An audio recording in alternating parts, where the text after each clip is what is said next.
everyone. My name is Cassidy O'Connell. I'm the Assistant Director of UNLV Project Focus.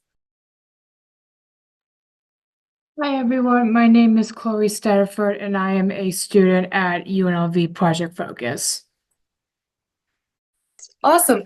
So we're going to get started. So thank you for joining us with the Taking the Next Step Comprehensive Transition Programs for students with intellectual and developmental disabilities. We look forward to talking with you all today and getting to explain our program and programs like ours further. So actually, So why go to college? So why did students choose to go to college, and why do they want to take that next step with a comprehensive transition program or just that second experience after high school? Well, like anyone, there are many reasons why students choose to attend college, and that could be for a number of reasons, such as friends and family are attending college. It's the natural next step after high school. For many people, college is what's talked about throughout high school. What do we do afterwards? We go to college. And so it feels like that natural next step. Additionally, there's the inclusive same age peer interactions that happen on the college campus. This can be in the classroom, at internships, within student organizations, or other campus social activities, whether it's a football game or just something that's happening at the student union. So it just gives that inclusive same age peer interaction that many students that are college age want to have and strive towards. Additionally, there's better job prospects with going to college. Like anyone, attending college has been connected to greater rates of employment, competitive employment with being paid above minimum wage. And so those trends are mirrored in students who attend comprehensive transition programs. And then there's tons of more options as well. Chloe, would you mind sharing with us a few reasons why you decided to go to college? I decided to go to college because it was just oh, it was because I just wanted to have like the college like experience and like make have like same age like peer interactions. And I also wanted to go to college for teaching and for education reasons. And to just have those interactions with my peers.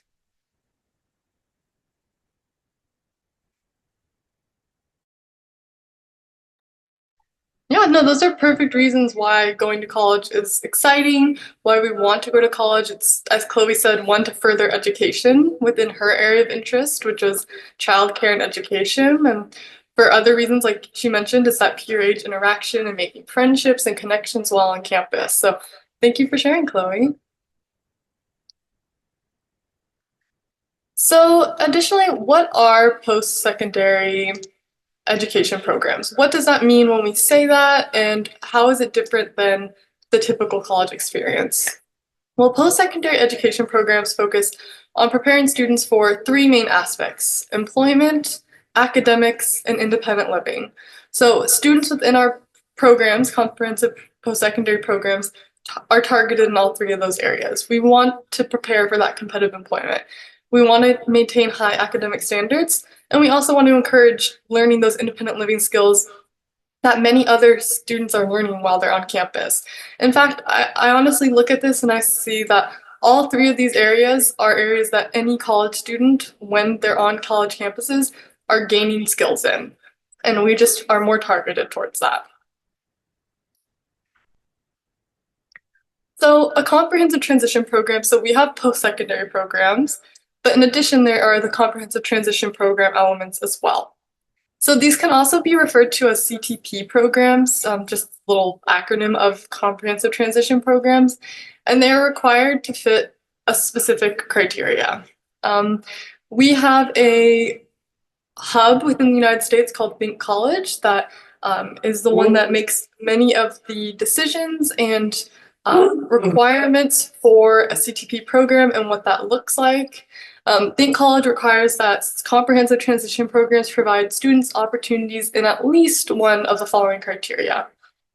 The first being one, regular enrollment in credit-bearing courses with typical college students, which are students who don't identify as having a disability. So that inclusive campus experience in credit-bearing courses. As well, secondly, requiring programs to audit or participate with typical college students in courses for which the student does not receive regular academic credit. So for some comprehensive transition programs, their students aren't necessarily taking that course for a grade or for typical credit. They're rather auditing the course while being a part of the comprehensive transition program. However, those courses are still being taken with typical college students. So it's still inclusive. They're still actively involved on campus, just without the grade component. 3, there's enrollment in non-credit bearing or non-degree courses with typical college students. So thinking internships, work-based trainings with individuals who do not have disabilities. So this would be those things where instead of an A, B, C grade or anything like that, it's more of those lived-in work-based experiences, whether that's on campus or off campus, with individuals who do not have disabilities. So a main focus of these comprehensive transition programs is that inclusion with our students being included on the wider campus with typical college students, and therefore both typical college students and students within our program are all benefiting from the experience of knowing each other. They're all gaining things throughout their courses that promote a more inclusive and welcoming campus environment.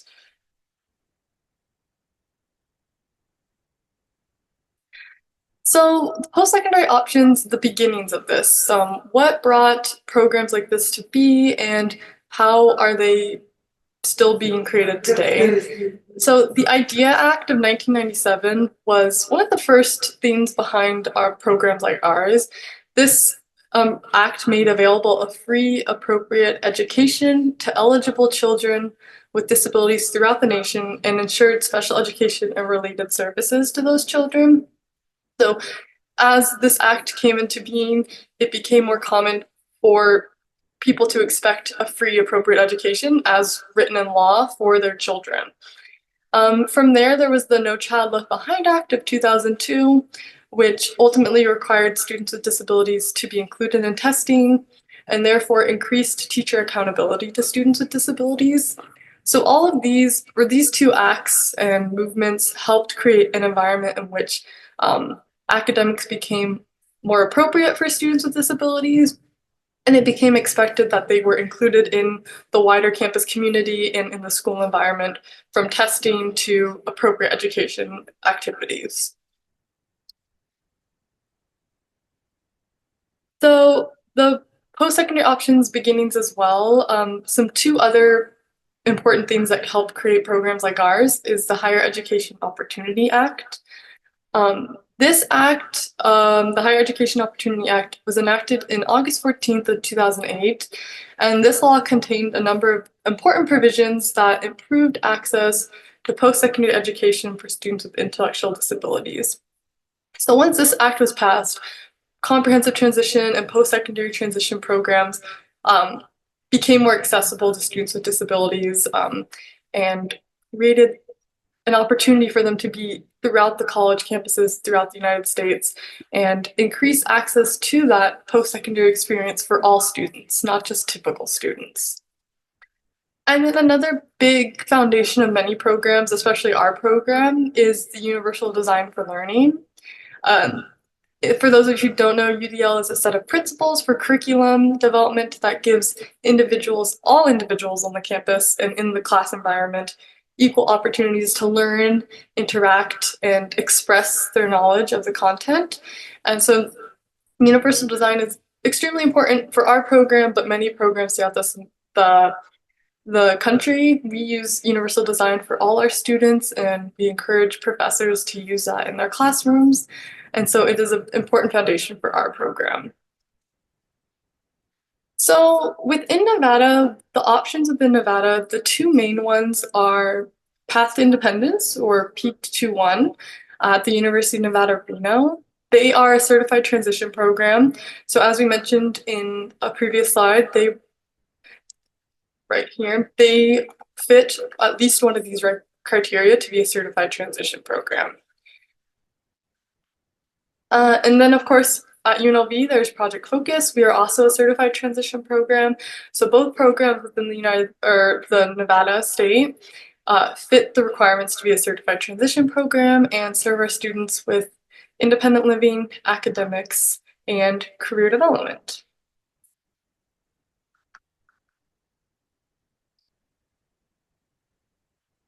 Of course, so that was within Nevada, but within the country, what does it look like? What are the possibilities for students who are leaving high school and looking to engage in a post-secondary degree or certificate program at a comprehensive transition program?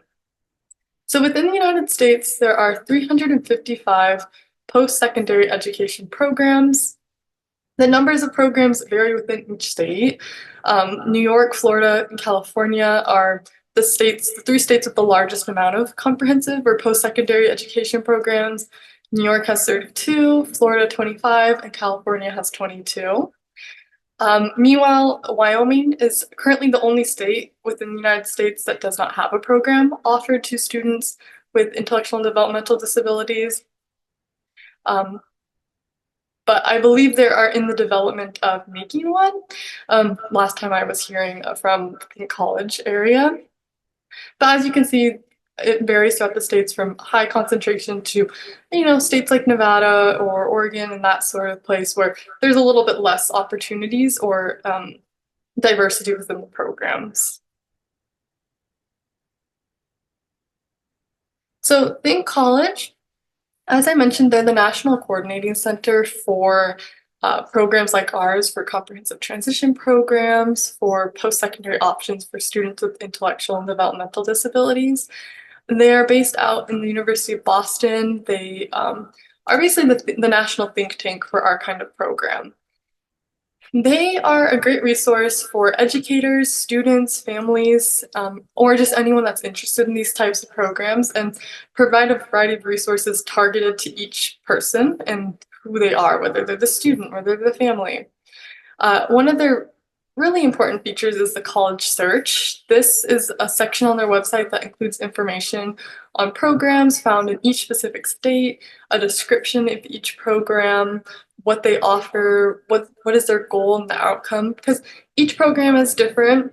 Each program targets different themes or provides students with different experiences. And so having that search feature is extremely important in weighing your options and seeing which one's important to you and which ones might not be making the mark on what you're looking for in a college program. And in fact, their college search option is the only database or directory currently in the United States specifically for programs like this and specifically for students who are looking for a post-secondary option after high school. So it's the only one of its kind. Additionally, they have the Student Corner. This is a great resource that includes, how do we prepare for college? What does it look like to be on a college campus? How do you make friends on college campuses? So it contains a number of resources to make the college experience more attainable, feel more like a smoother transition for students. This is a really good area for students. And then, of course, family resources as well. So this can include a number of things like, how do we pay for college? What does it look like for our student to transition from high school to college? What if my student's living in the dorms and not living with me? So it includes a number of areas within which you can explore and get to understand what the college experience might look like for students with intellectual and developmental disabilities. In fact, this image right here is directly from the college search function. So you can click on each state and weigh the options. If you're interested in just Nevada, if you're interested in potentially an out-of-state option, there are many different paths to explore throughout this website.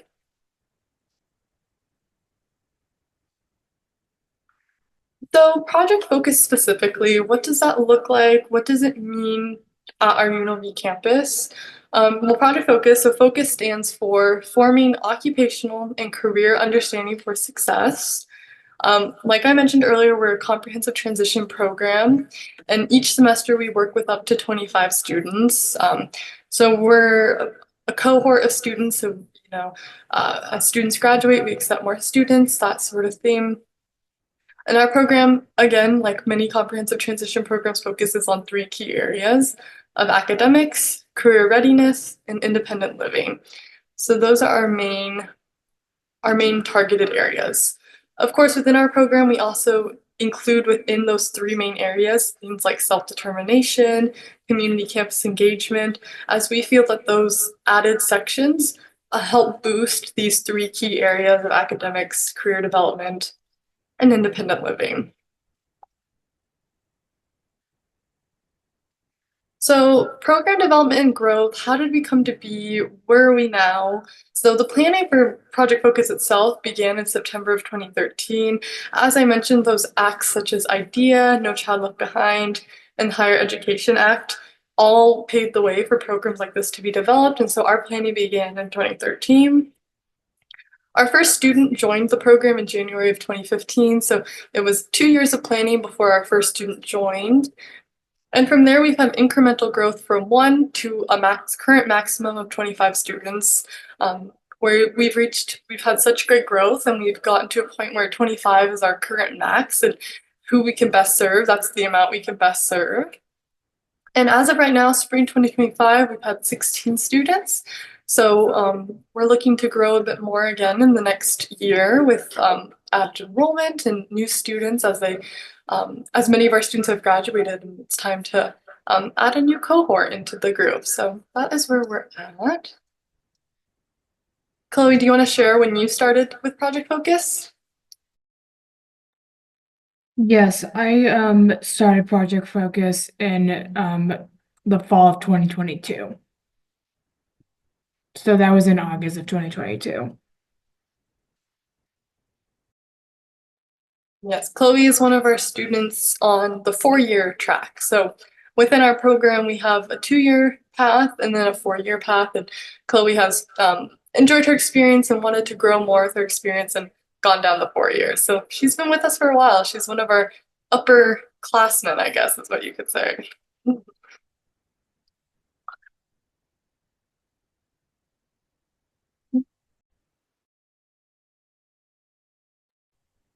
Sorry, we have an automatic light, so it'll turn off and go dark on us. So additional program foundations. So as I mentioned, there was the Universal Design for Learning, Higher Education Act, No Child Left Behind, and IDEA Act. In addition, our program incorporates the following principles and paths toward learning. So person-centered planning. Each one of our students every semester completes a person-centered plan where we go over 5 key areas: academics, career development, campus engagement, self-determination, and independent living. So a person-centered plan where we review the progress of the previous semester. Oh, perfect. We review the progress from the previous semester and then move towards making goals for the next semester. Are there any goals that we wanted to revisit and keep working on? Are there any goals that we feel we've, reached the end of and want to develop a new goal? That sort of thing. So those person-centered plans are extremely important because we recognize that college isn't just one path fits all. We realize that every student comes with unique needs, unique interests, unique career goals. What do they want to get out of their college experience might be completely different than another student. And so that person-centered planning is a very important part of our program and something that we focus on heavily each semester. I did see a question asking the difference between the 2-year and 4-year path. That's a really great question. So within the 2-year path, that is just a smaller amount of credits and just 2 semesters of internship. With our 4-year path, that is the 2-year doubled with 4 semesters of internship. So it's just a little bit of a longer path. It's often chosen by students who decided that they wanted to keep going with their experience or that they felt that they still had more to grow and learn with. And other students who feel like at the end of their 2-year path that they've completed what they wanted to accomplish in college, they feel confident with their career skills, they might choose to just do that 2-year path and graduate with a 2-year certificate. So ultimately the 2-year is just a shorter version of the 4-year. Both are valuable, and it really does kind of go back to that person-centered planning of what do we want to get out of the experience, and do we feel we've accomplished that within those 2 years? So for example, Chloe, when she got to the end of her 2 years, that was something she discussed and decided to continue on with that 4-year path.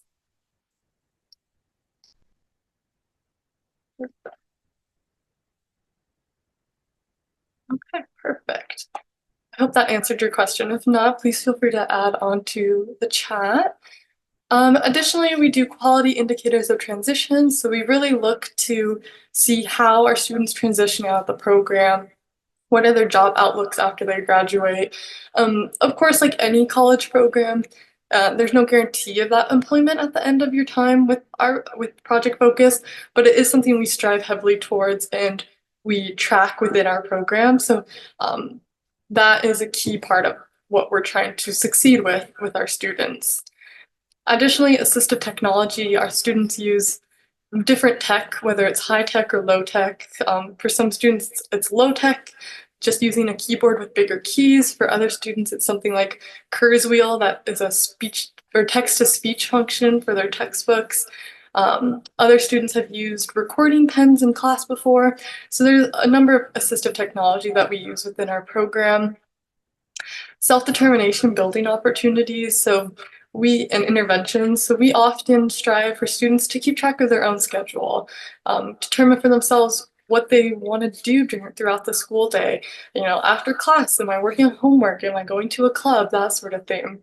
So we do a number of opportunities to build that and grow as it helps develop into that independent living piece. Student development, again, that kind of goes into that person-centered planning, deciding what their goals are and supporting students towards those goals. Each student in our program has an educational coach who works with them 2 times a week on homework, non-academic goals. For example, maybe a student had a goal of reading a recipe and then making a shopping list and going grocery shopping. That's something we help support with. So there's lots of ways in which student development and their growth towards their person-centered planning goals is targeted within our program. Interagency collaboration is another important part of our program.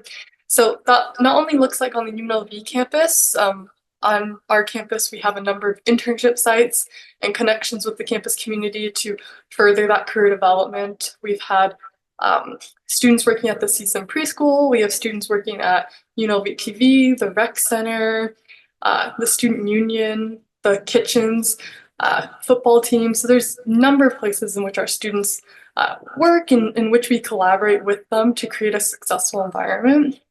Additionally, of course, we have connections with vocational rehabilitation. Many of our students are clients with Voc Rehab, and we collaborate within both agencies to provide students the best support, especially on that transition piece out into the workforce, taking the skills they've learned within Focus and bringing that into whatever their career is, with vocational rehabilitation also helping facilitate, job placements, job coaching, that sort of thing after they've graduated. So those are just a few examples. And then, of course, family involvement. Our students, of course, won't be successful without proper family involvement. So that looks like sometimes having events where it's a student family night, whether that's an informational night or even just a fun night, like going to a baseball game. We want everyone to feel involved on the campus and feel like they're connected to what their student is doing here. And of course, that also means the other day-to-day things, making sure students have transportation to class, making sure students have the proper textbooks or they have the proper funds to go and buy that themselves on the campus. So family involvement is another important step in creating the program that we have.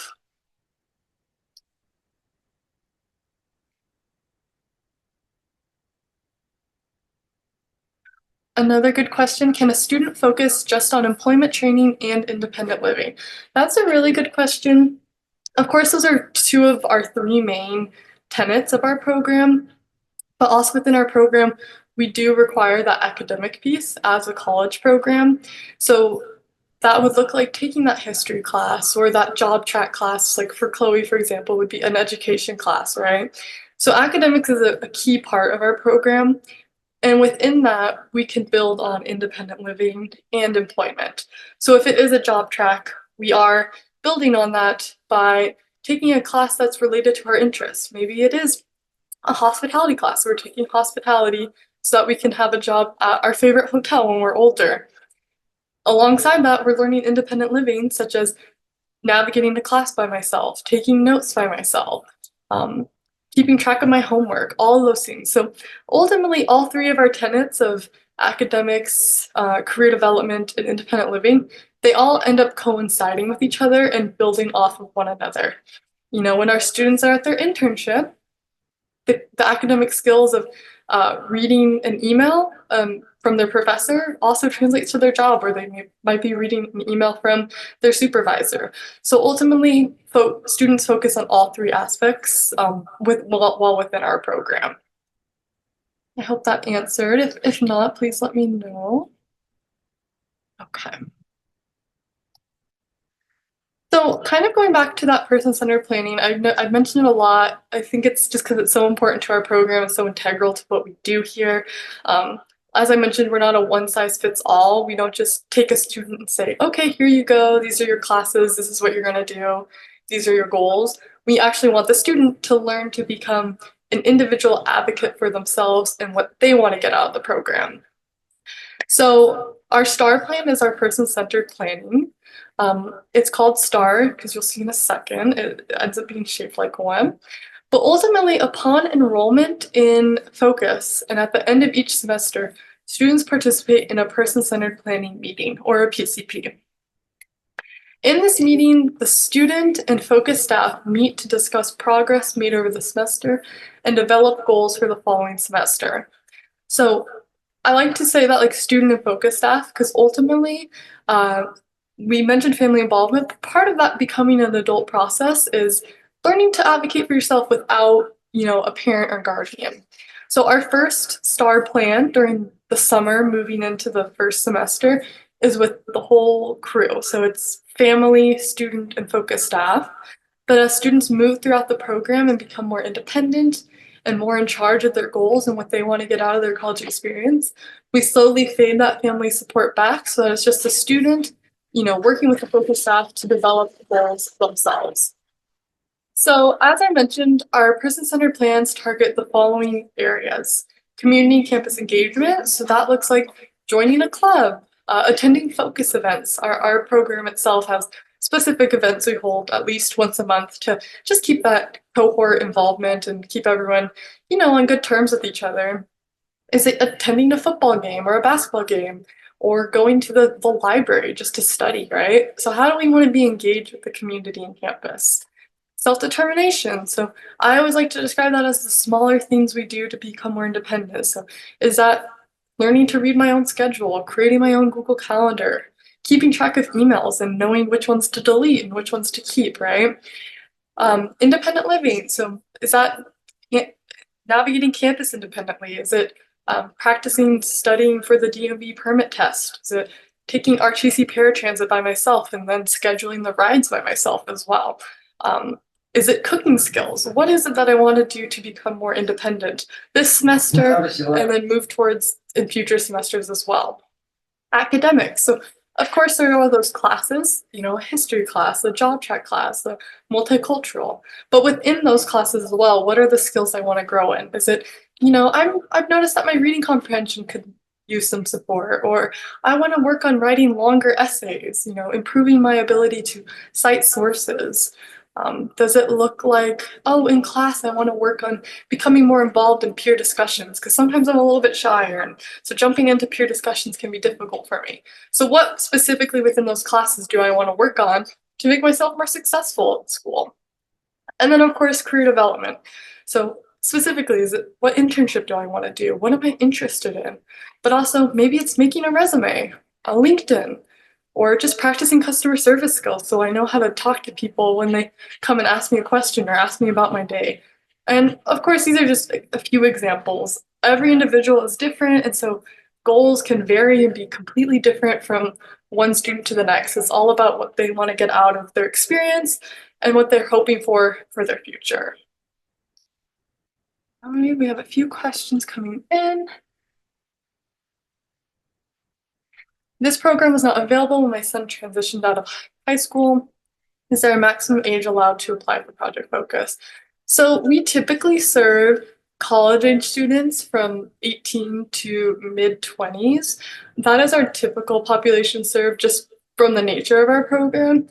but we do sometimes have opportunities for older students. But we've never, our limit is typically like that 27 age, just as the nature of our program is serving that college age population. Another question. Can a student focused, oh, sorry, that was right. Is tuition the same for Project Focus as typical students enrolled at UNLV? That's a great question. For Project Focus, there is a few other additional fees for our program, just the nature of the support we provide and just the ability of keeping our program operated.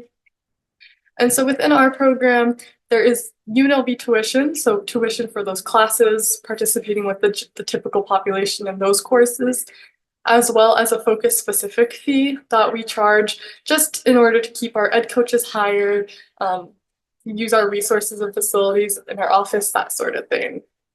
And so, yeah, so typically there are those two major fees, but as a comprehensive transition program, our program qualifies for federal financial aid through the use of grants. Our students do not qualify for loans, like unsubsidized student loans or anything like that, but they can qualify for grants. So we always encourage anyone interested in our program as a comprehensive transition program to apply for FAFSA. And that's for any comprehensive transition program. Of course, not not every post-secondary program is a CTP program. So we just always say, do your research and figure out which ones are, what is the financial aid, what does that look like for any program that you're interested in. Apologies.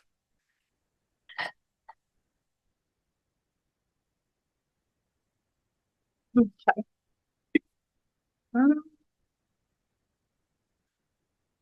So one question has been, what has been the biggest challenge to establishing Project Focus, and how can this be duplicated at other institutions, high school and college?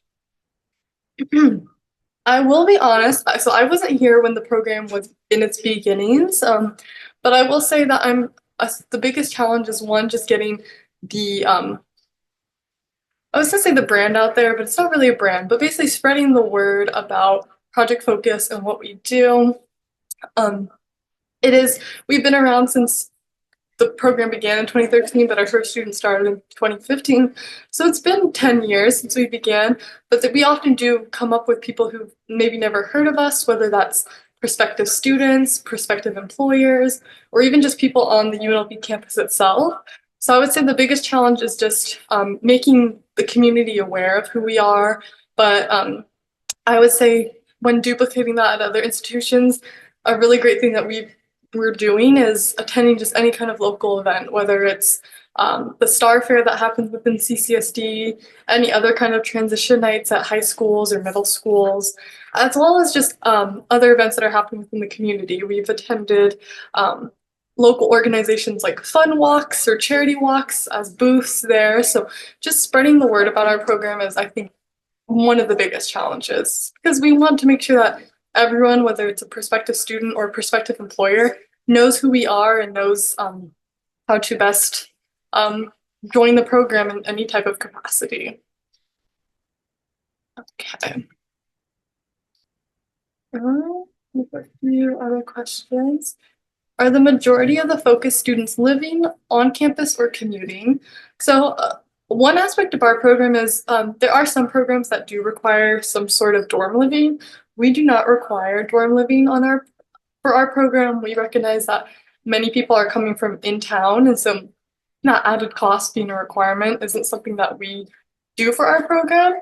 At this time, we have 2 students dorming on campus out of our 16, but we've had larger numbers in the past. We've had up to 5 students, 7 students dorming at some point, whether that's in the residential dorms or through one of the more apartment style living spaces as well. But the majority of our students typically commute to campus from home, as many of them are in-state students. But we do have a number of out-of-state students. We've had students from California, Arizona, Minnesota. So there are a number of out-of-state students as well.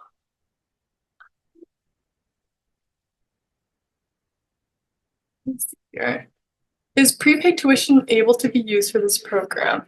That's a good question. By prepaid tuition, do you mean like things like savings accounts or able accounts? Or I'm not 100% sure.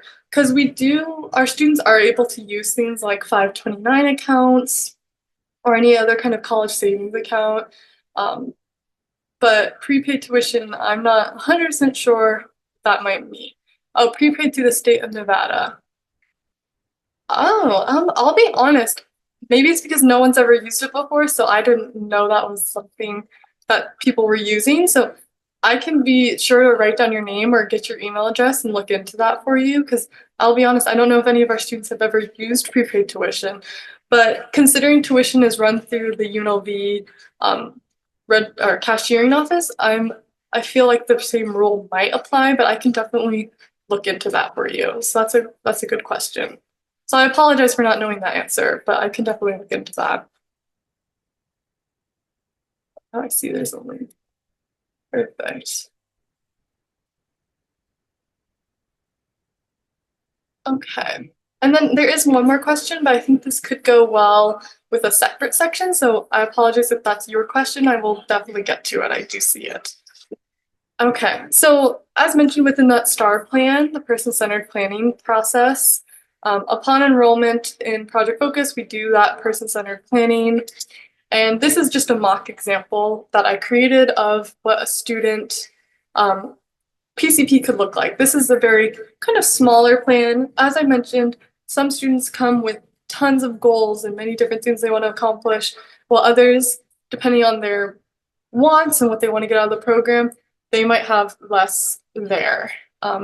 So, we have career development, community and campus engagement, self-determination, independent living, academics. And as I mentioned, for example, academics looks like maybe study skills, practice creating flashcards. Meanwhile, community campus engagement looks like attending weekly club meetings.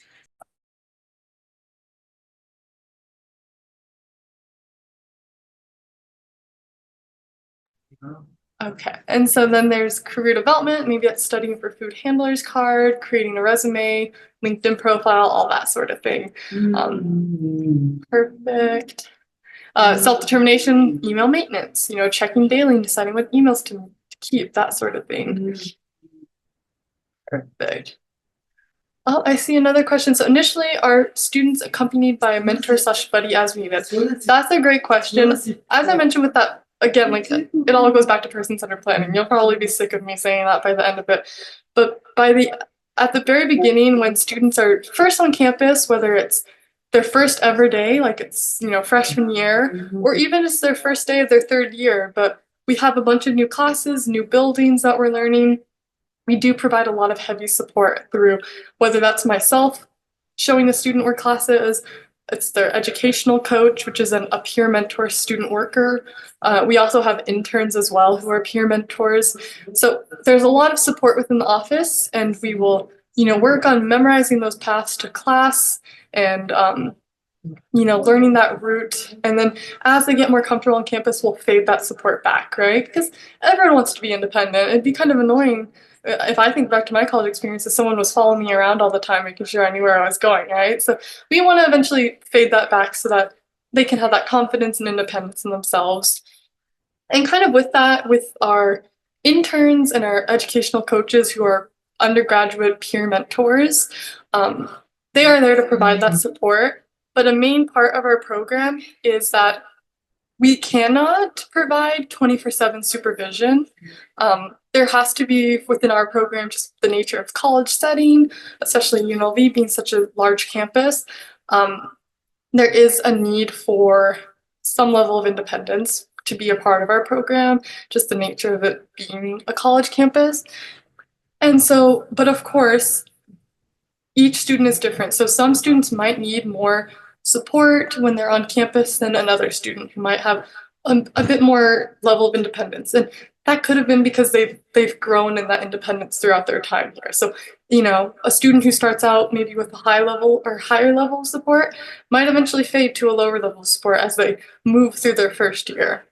So ultimately, yes, buddies are provided as needed, but there isn't 24/7 supervision within that, if that kind of covers what you were wondering about.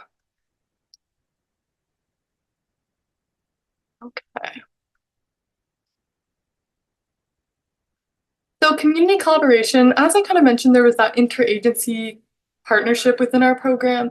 So Focus, we really do participate in a number of community outreach activities. I mentioned things like the Star Fair for CCSD or Transition Nights. In addition, we make it a goal to be active within our community. Our students enjoy giving back, and so volunteering with local organizations is a big theme we do each semester. For example, one of the big ones we did last semester was volunteering at the Nevada SPCA. Students actually came to me and said, "Hey, hey Cassidy, I really want to go and hang out with the animals and give them, you know, companionship and all that sort of stuff." So those students actually advocated to go to this area and volunteer. But other places we've gone are Three Square, we've done Just One Project. So there's a number of places we volunteer with the community to, give students the opportunity to give back. Additionally, we collaborate very often with the UNLV School of Medicine and Dental School. This looks like interactive lessons or even mock appointments where both our students and the medical students learn to go through a doctor's appointment, right? How do I advocate for myself without my parents in the room and, tell the doctor how I'm feeling? And then in turn, the doctoral students get to learn, how can I interact with someone who might be coming to my facility with a different ability, right? So it really is beneficial for everyone within the college environment. And as I mentioned, those on-campus internships at the UNLV Preschool, the Student Recreation and Wellness Center, UNLV Film and Television, the Barrack Museum, and more. We're really kind of everywhere on campus, and we're always growing with what our students are interested in and how we can get them in an internship of an area of interest, not just putting them somewhere to put them somewhere. Where do you want to go? What do you want to learn?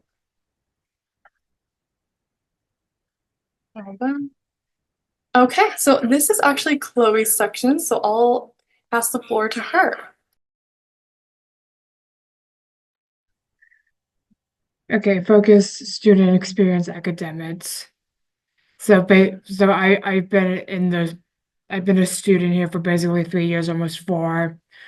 I've taken educational classes, job track. For example, I've taken fine art courses, history, psychology, etc.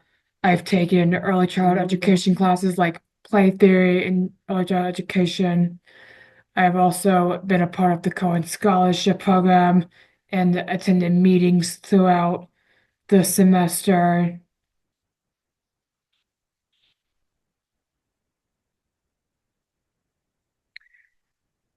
I am working at the UNLV preschool. I worked there for a year, almost over a year. At first, I started out as an intern to kind of like get like the understanding of like the kids and like understanding like different like age groups and like different like levels of early childhood education. And then I moved up for a paid teacher's assistant position. I believe that working at the UNLV preschool is helpful for me to learn working in early childhood education.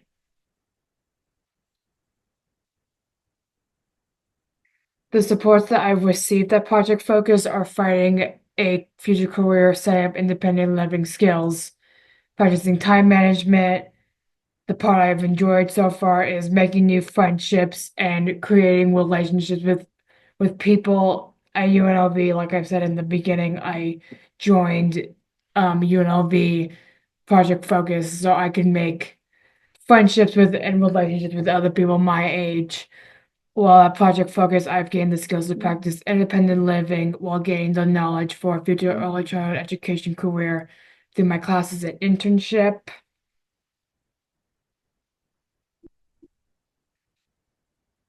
Perfect. Thanks, Chloe. Of course.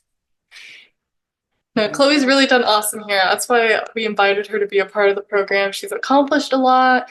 She's made so many great friends and, found a career that she loves. So I just wanted her to be able to share with you all about that tonight. So she's really awesome. So if you have any questions for her, please let us know. I also do see that Jasmine raised her hand. So yeah, if you wanted to give her the access to talk, that'd be perfect.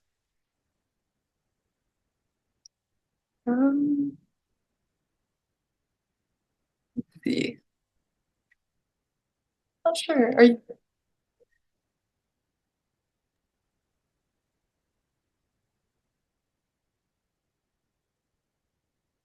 I'm not sure if Jasmine's able to unmute, maybe? Does she have the question or does she put it in the chat? Sorry. Oh, no worries, no worries. Sounds good. Thanks, Jasmine. Okay, perfect. So a little bit also as well for I know many of you might be coming from the high school environment or even middle school. What does planning ahead look like for students, staff, family, the likes of that, right? So I always like to say, like, where can we start? Because for anybody, college can be overwhelming. Like, where do we go from here? What do we want to accomplish? And I always say start early. Like anyone, planning for college can begin as young as middle school. So, you know, exploring options, exploring different savings plans, if that's a possibility for you, all those sort of things can begin extremely young, just like any other student. Additionally, within individualized education plans, what can we do within that? My suggestions are always working with your IEP team to create a plan that's focused on the necessary skills needed for college. So it's no longer the assumption that students with disabilities won't attend college. I think actually it should be the assumption that they have that possibility and they have those abilities to attend college. So areas to focus on could be study skills, independent navigation, self-advocacy and communication skills, time management, and also just inclusive in-class opportunities. As I mentioned, our students are spending their classroom environment with typical students, so getting that opportunity now could be very beneficial for their future. So as I mentioned in that first slide, we have exploring options, or starting early. That includes exploring options. So I always encourage for students to reach out to inclusive post-secondary programs of interest, whether they're in state or out of state, sending them an email, giving them a phone call, just learning more about the program and what it has to offer and if it fits what you're looking for. As I mentioned earlier, that great resource of Think College, that college search feature is just so awesome. As I mentioned, it's the only directory providing information on post-secondary options for students with intellectual and developmental disabilities. So it just really gives so much information and it allows students, families, educators to view those available options not only in their state but throughout the country and just kind of weigh what is the right path for me. And then, of course, there is that financial element. College does cost money, and that is a big factor in choosing where you want to go, or even if you do end up going.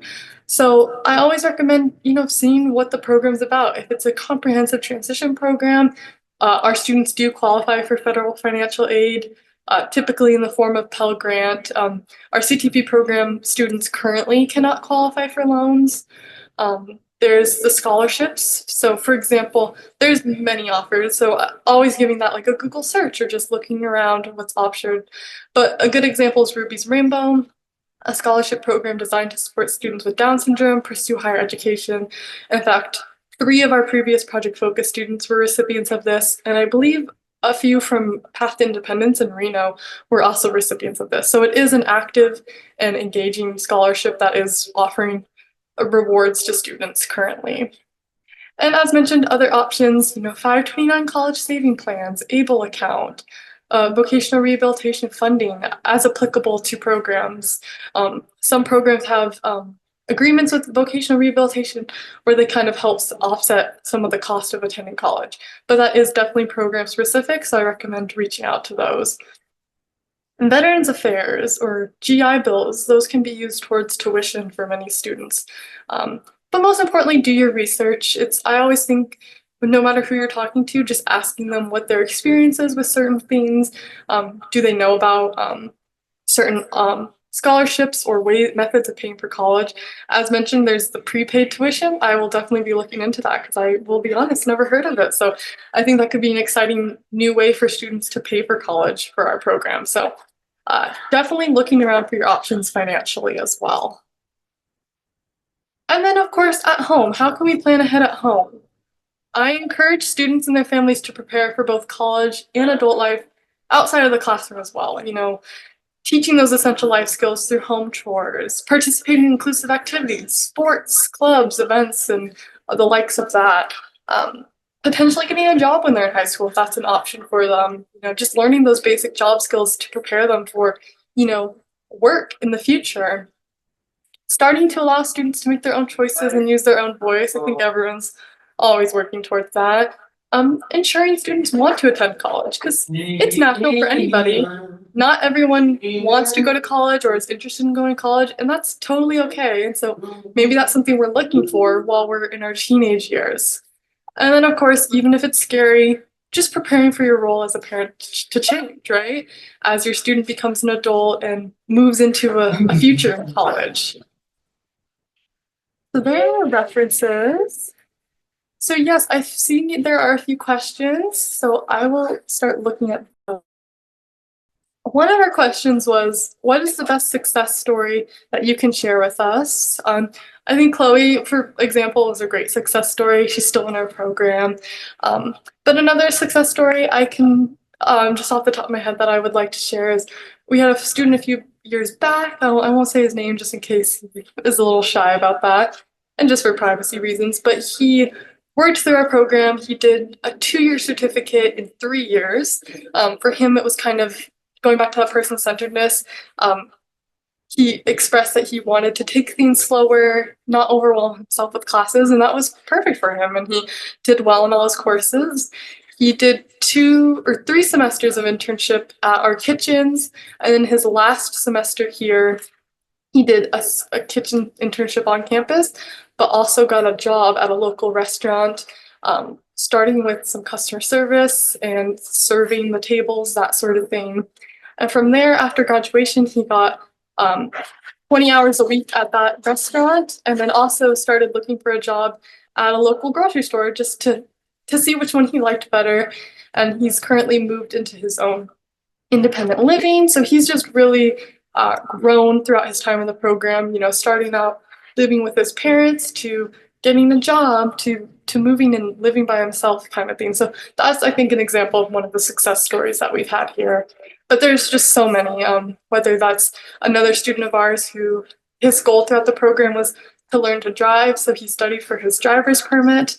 And then actually right before he graduated, he took his driver's test and he passed and he learned to drive, and he now has his own car and drives to work himself, drives even back here sometimes to say hi to us. So there's just so many examples of what people are accomplishing through our program. And then a perfect question, how do you get started to apply? So our program, so I'll type it in the chat. So if you look up UNLV Project Focus in Google, our website should show up, and our application will be in the Ready to Focus tab. So if you look at Ready to Focus, so if you're interested in applying or just wanting to learn more about Project Focus, here is our website. Ignore this announcement page. It's more of a general university, but you will actually go down to Ready to Focus. And here we have application instructions, just kind of a general overview of our application process, as well as the program application and then our scholarship application. We're lucky enough to receive funds through various organizations on campus. As mentioned, Chloe is a Cohen Scholar, so she receives a scholarship fund each semester from the Cohen Scholar Program. In addition, we'll have a few more scholarships available next year as we work through that process. So there will be a handful of opportunities for students. So we encourage anyone who's interested in doing that scholarship piece as well. But if you just click program application, it'll take you to this page. And just feel free to go through the application. We look for general application, a family assessment, documentation of disability, a video and an essay, 2 letters of recommendation, and the scholarship application.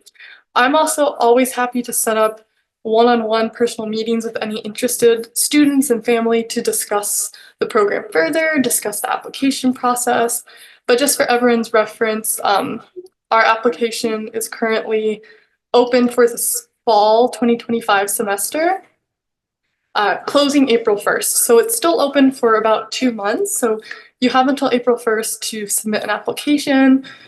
Starting in April, we'll do our interview process, and in early May, we'll have our decision. So that's kind of what our process looks like. Any additional questions? Can the 2 and 4 year programs result in a typical degree from UNLV? So this is something I actually didn't have time to get into, so that's actually a really good question. Our program is a non-degree seeking program, so our students earn an occupational for career life studies certificate. So it does not result in a typical degree from UNLV, but it does result in a certification. So that's a big difference. So if it's something that you're really wanting to get a typical degree and you are able to go into that program, we highly recommend that. But if maybe that traditional path of college isn't functional or open to you, then programs like Project Focus are a great option to get that college experience. Maybe I missed this. In addition to application process, does Focus conduct interview with student? We do. We have in April, once applications close, we do an interview process where student and their family guardian comes down to the UNLV campus. We do an interview with the student, and then we do a separate interview with the parent as well, or the guardian as well. And then we'll meet again as a group. So there is an interview process that we do. And then, do you need to be accepted in the UNLV before applying to this program, or will one application directly? Great question. So we ask that you apply directly to our program first. So through that UNLV Project Focus page, complete that application first. And then upon acceptance into the Focus program, we would then have you apply as an undergraduate non-degree seeking student, but not until you're accepted in the program. That way we're not doing multiple applications and, just, adding extra work on you all. So just do that first Focus specific application. Perfect. Let's see, did I miss anyone?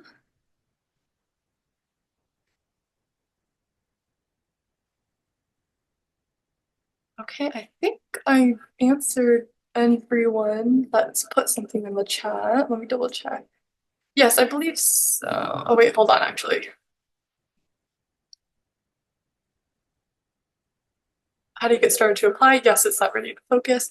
And the best way to contact me with any other questions, I will write in the chat the Focus email, focus@unlv.edu, or my email as well, cassidy.o'connell@unlv.edu. And then our phone for our office is 702-895.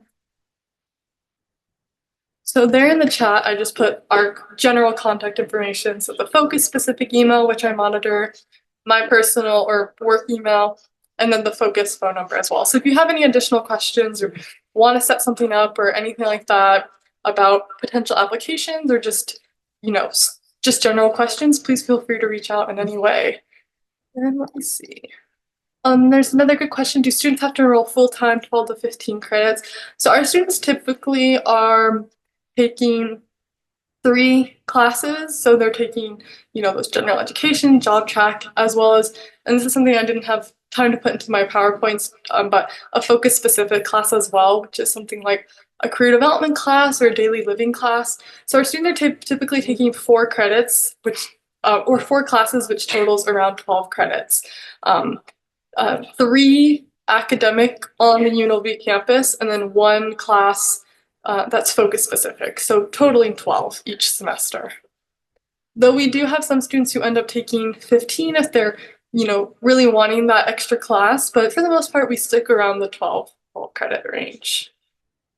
And then here is our next, it's already, oh wow, already 5:03. Well, thank you all so much for joining. If you do have any additional questions, please, please, please feel free to reach out, email, phone call, whatever is of convenience to you. And I hope to be hearing from some people soon. Is there any last questions?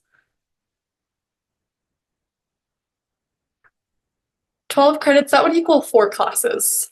3 of them being academic and general education UNLV classes, and 1 of them being a focus specific class.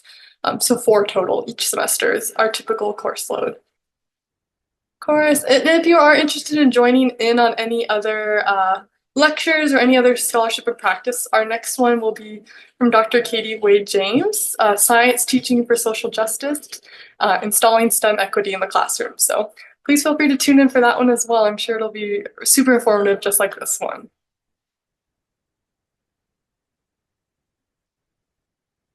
Thank you all.